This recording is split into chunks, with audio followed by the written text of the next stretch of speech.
এখন জ্যৈষ্ঠ মাস, থেকে থেকে আকাশ কালো মেঘে ছেয়ে আসে। কখন যে কালবৈশাখী শুরু হয় বলা যায় না। ভাই, আকাশের দিকে তাকায়া দেখ, কি কালো মেঘ করছে। মনে হইতাছে ভয়ঙ্কর কালবৈশাখী ঝড় শুরু হইব। ভাই রবি, তাই তো দেখতাছি। যদি কালবৈশাখী ঝড় শুরু হয়, কি করবো? আমার বাড়িঘরের যা অবস্থা, একটু ঝড় হইলেই সব তছনছ হইয়া যাইব। ভাই, শুধু তোর বাড়ি ঘর না, গ্রামের প্রায় সবার বাড়ি ঘরের একই অবস্থা। একটু জোরে বাতাস হইলেই সব ঝড়ে উড়াইয়া লইয়া যাইব। ভাই, তাইলে এখন আমরা কি করবো? আজ রাতেই যদি ঝড় হয়, তাইলে তো আর কিছুই করার নাই। ঝড় হইলে তো মাঠের সমস্ত ফসল নষ্ট হইয়া যাইব, ঘর বাড়ি উইরা যাইব। তখন থাকমু কই, আর খামই বাকি। জানি না রে ভাই, আমার মাথায় কিছুই ঢুকতেছে না। ভাই, চল বাড়ির দিকে যাই। হ ভাই, তাই চল।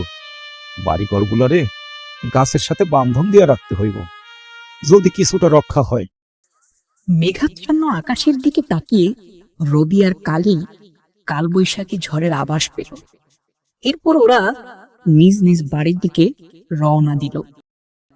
তোমরা সবাই শোনো, কালবৈশাখী ঝড় শুরু হইতেছে।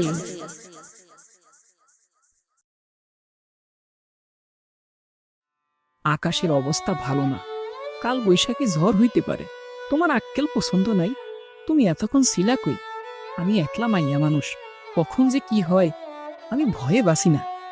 বাড়িঘরের চালাগুলারে গাছের সাথে বান্ধন দিলেও তো হয়। আমি চইলে আইছি, তোমার আর ভয় পাওয়ানোর কাম নাই। আমিও তাই ভাবছি, ঘরের চালাগুলারে গাছের সাথে বান্ধন দিতে হইব। ভগবান, তুমিই রক্ষা কইরো, নইলে গাছতলায় গিয়ে দাঁড়াইতে হইব। শোনো শিবানী, গরিবের দিকে ভগবানও তাকায় না। ঝড় যদি আসে, তোমার ভগবানও রক্ষা করতে পারবো না। ভগবানের নামে এইভাবে বইল না, এমনিতেই বিপদের শেষ নাই। ভগবান রাগ করলে বিপদ আরো বাইরে যাইব। হইছে, এইবার দড়ি নিয়া চলো, ঘরের চালাগুলারে গাছের সাথে শক্ত কইরা বাইন্ধা আসি, যদি কিছুটা রক্ষা হয়। এরপর ঝড়ের আভাস দেখে গ্রামবাসী নিজেদের ঘরের চালাগুলো গাছের সাথে শক্ত করে বাঁধতে লাগলো।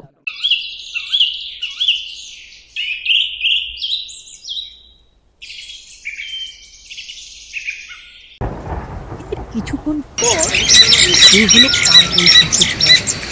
ঘরের চাল, বেড়া, গরু ছাগল, মানুষ উড়িয়ে নিয়ে গেল।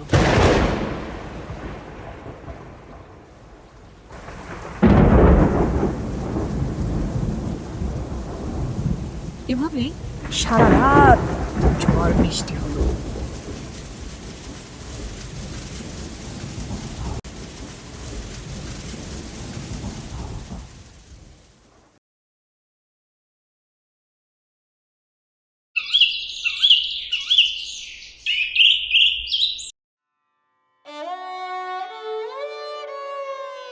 দেখলা শিবানী, ঝড়ে আমাকে বাড়ি ঘর গরু ছাগল সব ধ্বংস করে দিয়ে গেল। আর ভগবান সাইয়া সাইয়া দেখলো, আমাকে একটুও সাহায্য করলো না। কি আর করবা কও, ভগবান যদি ক্ষতি করে তাইলে আমরা ঠেকামু কেমনে? এখন কি করবো? এই ভাঙা বাড়ি ঘর ঠিক করবো কেমনে? গরু ছাগল গুলাও ঝড়ে উড়াইয়া লইয়া গেল। এখন কি যে করবো আমি কিছুই বুঝতে পারতাছি না। তোমারে কি বইলে সান্ত্বনা দিমু তাও বুঝতাছি না। শোনো, একটা কাজ করো, কালিয়ার ভৈরবের সাথে দেখা করো, দেখো ওরা কি বলে। ওরা আর কি করব, আমার মতো অগ একই অবস্থা। আচ্ছা, যাইয়াই দেখো না কি হয়। আচ্ছা, যাইতাছি, দেখি কি হয়। এরপর রবি চলল গ্রামের অন্য মানুষগুলোর হালচাল দেখতে। কিন্তু গ্রামের সবার একই অবস্থা। কালবৈশাখী সবার বাড়ি ঘর, গরু ছাগল ধ্বংস করে দিয়েছে।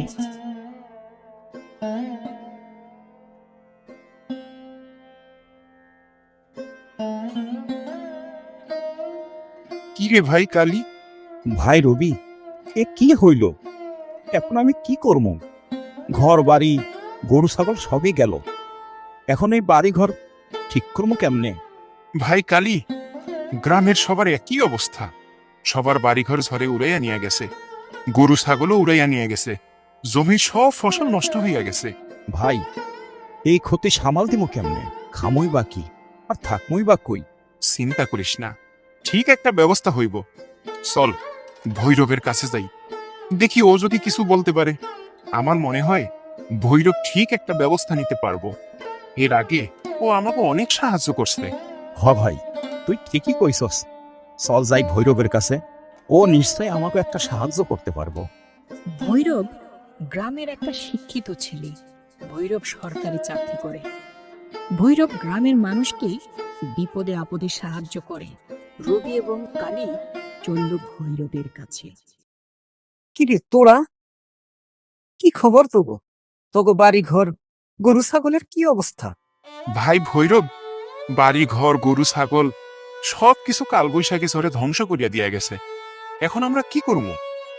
শোন, হতাশ হইলে চলব না, বিপদে ধৈর্য ধারণ করতে হইব। আমারও 2টা ঘর উড়াইয়া নিছে, গরু ছাগলও উড়াইয়া নিছে। ভাই এখন আমরা থাকমু কই আর খামই বা কি? শোন, এইটা শুধু তোর সমস্যা না, আমাদের গ্রামের 50টা ঘর আছে, সবার একই অবস্থা। শোন, গ্রামের সবাইরে নিয়া পুরো বটতলায় যা, আমি আইতাছি। বটতলায় সবাইরে নিয়া একটা সমাধান খুঁজা বাইর করতে হইব, কিভাবে আমরা এই বিপদ থেকে উদ্ধার হইতে পারি। এরপর রবি আর কালী গ্রামের সবাইকে খবর দিল বটগাছের নিচে জড়ো হওয়ার জন্য। একে একে সবাই বটগাছের নিচে জড়ো হতে লাগলো। কিছুক্ষণ পর ভৈরব হাজির হলো বটগাছের নিচে।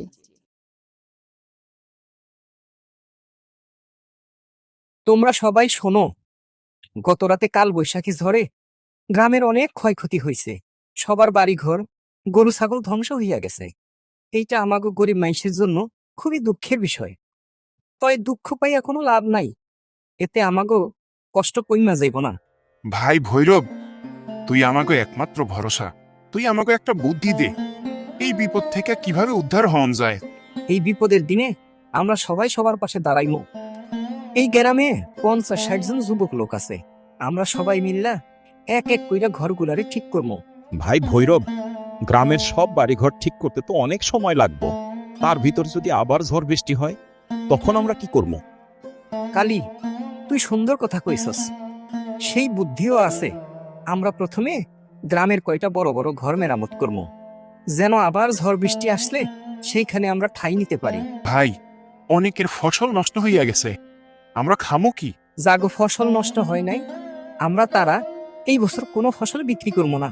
জাগো ফসল নষ্ট হয়েছে তাগো ধার দিমু, তোমরা আবার ফসল উঠলে সেই ধার দিয়া দিবা।